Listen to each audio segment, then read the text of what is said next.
अमित शहांचा प्रचार सभांचा धडाका। आज हिंगोली यवतमाळमध्ये होणार सभा।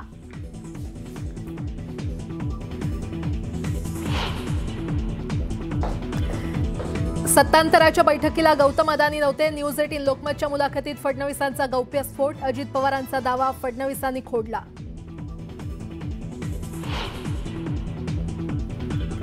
निवडणुकीनंतर अनेक केंद्रीय मंत्री आणि उद्योगपतींची भेट घेतली, मात्र सरकार स्थापनेबाबत कोणतीही चर्चा झाली नाही। अदानींसोबतच्या भेटीवर शरद पवारांचा खुलासा।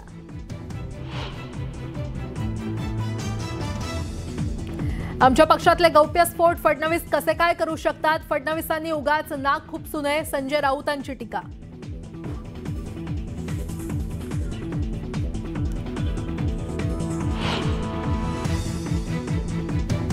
पंकजा मुंडेनंतर भाजप नेते अशोक चव्हाणांचा बटेंगे तो कटेंगेला विरोध। न्यूज 18 लोकमतला दिलेल्या एक्सक्लुझिव्ह मुलाखतीत वक्तव्य।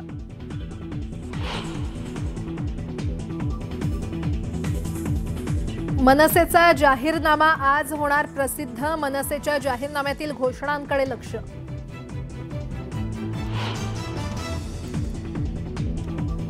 छत्रपती संभाजीनगरात घबाड सापडलं। सिल्लोडमध्ये तब्बल 19 कोटींचे सोन्या चांदीचे दागिने जप्त। भरारी पथकाची कारवाई।